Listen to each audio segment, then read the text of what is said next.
Welcome back. Welcome to the Entrepreneur and Wellness Series. How are you guys doing? Today are we on day 12? We are on day 12, guys. Get your notebooks and your pens. This one is going to be good. We're talking about money anxiety. Um, I have to share this, and my girl know I'm always gonna give her a shout out and a cheer and a prop and a whatever you want to call it because she be handling the business. And if you do not follow her, you should. Talking about Imani Cohen, the hood healer. And I bring her up because when I'm getting ready to talk about this topic of money anxiety from entrepreneur perspective, um, I don't know if it was a year or maybe 2 years ago. She did a workshop on her OnlyFans called Last Year Being Broke. And when I tell you how she connected some of the things, and I'm not getting into details about it, I'm just going to, give you some causes. We're going to talk about it and do my spiel of what I've been doing for this 21 days.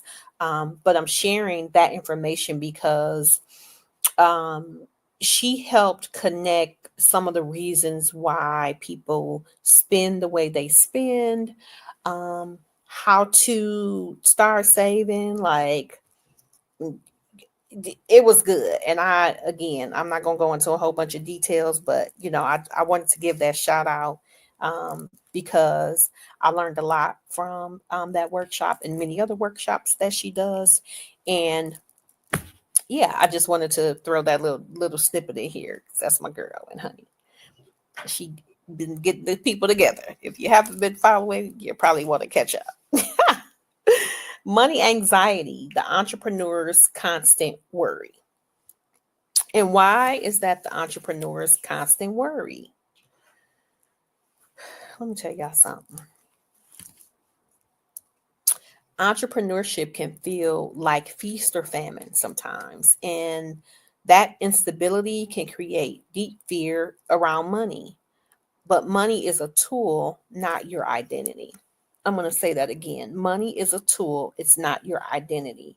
And as an entrepreneur, sometimes I think um, people have to kind of come to the understanding that um, shifting your narrative from scarcity to strategy creates calm in the chaos.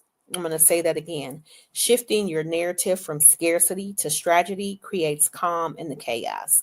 Because let me tell you something, as an entrepreneur, in the beginning, and up until probably a few years ago, I was in the robbing Peter to pay Paul. And that's why I brought that workshop up as well, because it wasn't that I didn't have the income coming in, but there were some things that I needed to do to kind of make sure things flowed consistently. Um, and once I connected some of the dots of why I spend and what, sometimes, those impulse purchases and things that we do, it helped me tremendously. But again, shifting your narrative from scarcity to strategy creates calm in the chaos. I need you guys to take note of the concept that as an entrepreneur, when you're establishing your business and you're writing out your budget, you need to consider all costs. And I don't know if you need to do a class, get you a mentor, ask questions, because oftentimes what happens, um, you, and I have to say, let me just go back a little bit, because since I've been in business a little over 25 years, I've had several businesses. One for 15 years, I had a group home for teen moms and their babies. In that business, I had a business partner. So we shared a lot of the expenses and kind of split stuff up as related to the duties and things of that nature. And that went really well until it didn't. And we transitioned out of that business. And then now in my current businesses that I have with my adult home and CBRF, and then my consulting business, one of the things that I have been very intentional about is making sure that I have a CPA, making sure I meet with a financial planner, because all of those things help you plan for the future. And when I'm talking about your business and budget and having a business plan, like those are the things that it's kind of like your guide to how you continue to grow and get to the next level. And oftentimes, what happens in entrepreneurship is people don't do that. Like they jump in, like they have a great idea. We heard just recently Pinky Cole talking about how she lost her business and got it back, which is a miracle because I don't know if I've heard that happen before. Um, or at least somebody publicly, kind of speaking about it. Um, so we have to make sure that we are asking questions, getting information. There's an old saying from one of my favorite movies, and people gonna be like, "What?" But it's one of my favorite movies, The Players Club. We should say, "All money ain't good, buddy." Okay. So sometimes you could be, getting a donation or, getting sponsors and, some of those higher level, where companies are buying into you and things of that nature. And then you find yourself caught up in something that you didn't even plan for.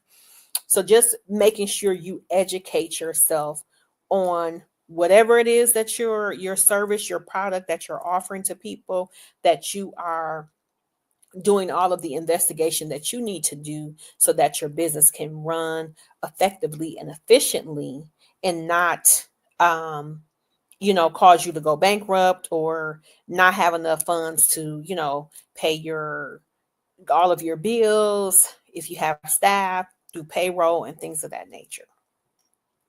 I'm sorry if I went into a little tangent, but let me get to my points here. Hold on one second. Okay. So, causes of money anxiety: inconsistent income, scarcity mindset, and financial pressure. So, the inconsistent income, this is a very, very important piece, I feel like, in entrepreneurship, because sometimes, again, going back to, oh, I got this great idea. I want to, offer this service or sell this product. And you don't do the research behind how much the product costs, how much is it going to take for shipping, how am I going to package the, you see what I'm saying? So then you have all these things that you haven't thought of that add additional costs. And for example, if you got to put the packaging together, what's the labor cost and having somebody stand and do that. So inconsistent income could be, you have this great idea, you start this business, you're selling, let's just say 100 units a day. However, you're not making the money to cover what it's costing you to make and produce those 100 units. Does that make sense? I was trying to think of something that was, kind of simple to explain the inconsistent income. So now let's just say, for example, with those 100 units, you took $500 of your own money, but you only make $500. So you didn't lose anything, but you didn't make anything. Right. So there are a couple things that could come into play with that. Maybe you're not charging enough for the product. Maybe you need to figure out how can you, source, maybe having your nieces or nephews put together the packages in the beginning. You know what I'm saying? So there are so many different things that you have to look at when you're considering the business and the cost. And in the beginning, sometimes your income will be inconsistent. For me, I know when I started, we had to have money to cover payroll because of the way that billing goes. You don't get, like, you have service from the first through the 30th, you don't get that money until later. So for me, I had to be prepared to supplies, all of that, for a period of time until the income started to flow in. So that's just an example of how the income can be inconsistent when you're first starting out in your business, and you have to plan for that, and that can cause money anxiety.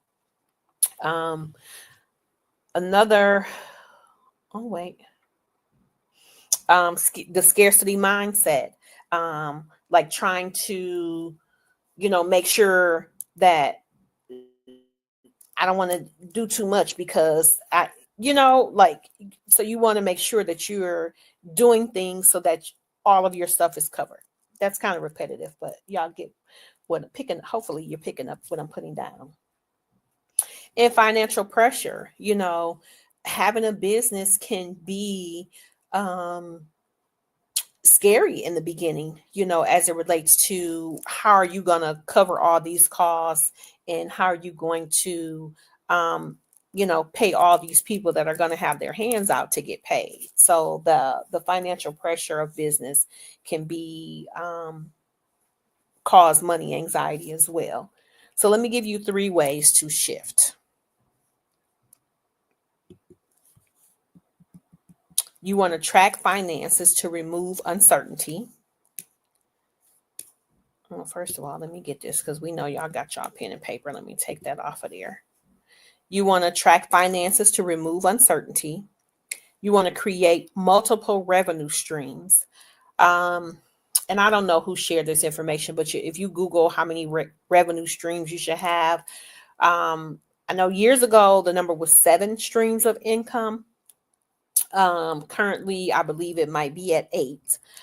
Just recently was having a conversation with a group of ladies that I've been with for the last couple of days. And one lady was sharing, she was like, I might, have a dog walking service, that maybe just brings in $200 a month, but that is a stream of income because guess what? That $200 can pay a cell phone bill. That $200 can pay for gas for a couple of weeks. So when you think about the streams, that's how you need to think about that. Like if I have $500 every 2 weeks coming in from making t-shirts out of my garage, that's $1,000 a month. That is a stream of income. One thing that I want to make note of too before I move on to number 3 is that sometimes people will make their hobby try to make that into entrepreneurship. And I just want to say that you really, really, really have to be careful and mindful of that because sometimes it is just a hobby and it's not something that you're going to be able to sustain, nor it's going to be profitable. So you kind of have to weigh those things out and say, hey, if this is a hobby and, I got a couple dollars put away and I want to, again, I'm going to use the example, sell t-shirts out of my garage.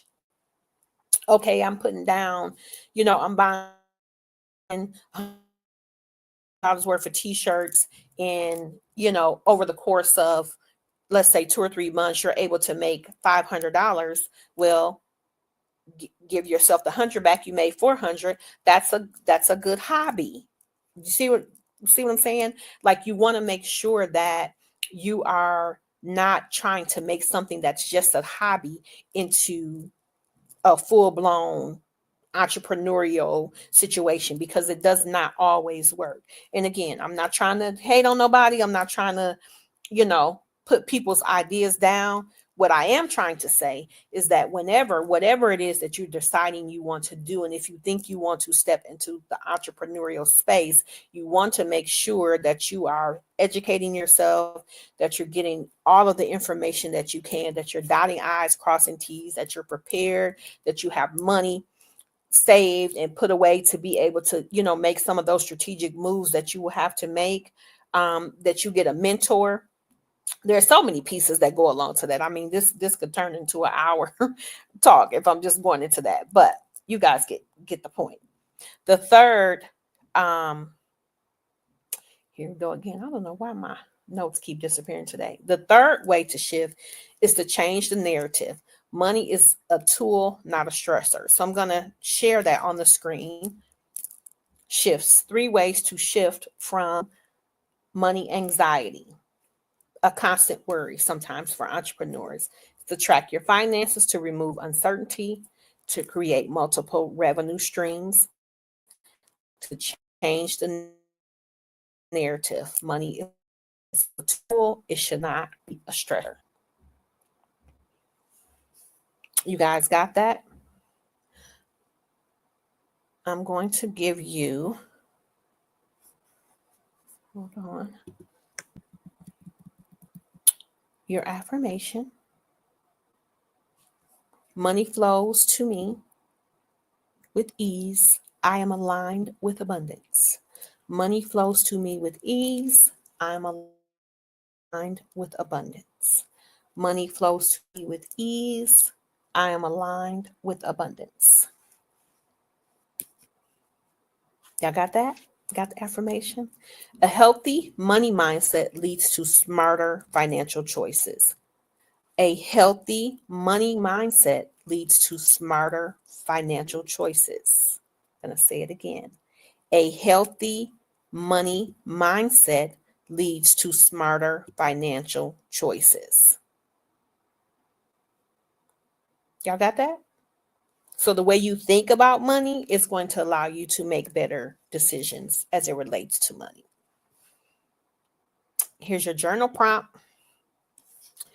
Who feels safe for me to open up to and what's holding me back? And I'm relating that to money anxiety because I think what happens as entrepreneurs is sometimes we might be afraid to ask for help when it comes to that area. I can speak for myself. I think the first time that I ever got funding or received any monies to help with my business was during the pandemic because I always worked another job. So I had my, full-time corporate job, if you will. And then I was running a business. So I was funding myself, right? If something didn't come in or a check was late or something happened, I was just funding myself. And that can be good and bad. And I'm not going to get into that today, but it can be good or bad or bad.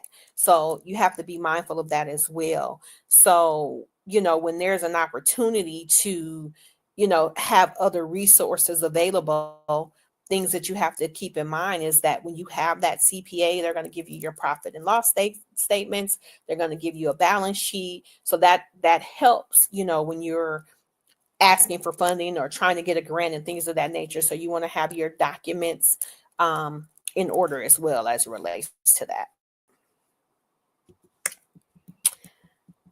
I want you guys to know, and this is what I want you to take away from this talk today about money anxiety, is financial fear often stems from old programming.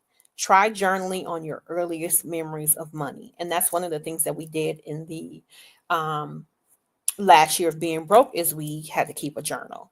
So financial fear often stems from old programming. You got to change the way you think about money and when you're getting money in and running your business. Otherwise, if you have that same framework and that same thought process, you'll end up kind of in a repetitive pattern on the hamster wheel. I talk about that in my book, Shift. You can get that on Amazon, Barnes and Noble. So keep that in mind.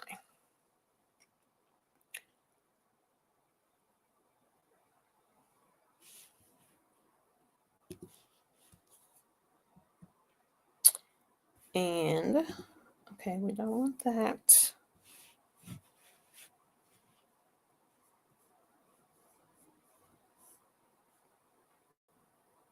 So after we journal on your earliest memories of money, was it associated with stress or joy? So I'm going to read that whole thing over again so you guys can get the point. Financial fear often stems from old programming. Try journaling on your earliest memories of money. When you do that, was it associated with stress or was it associated with joy? Your mindset today is often shaped by the past and it can be rewritten. It can be rewritten. Thank you. Remember, the shift is happening now.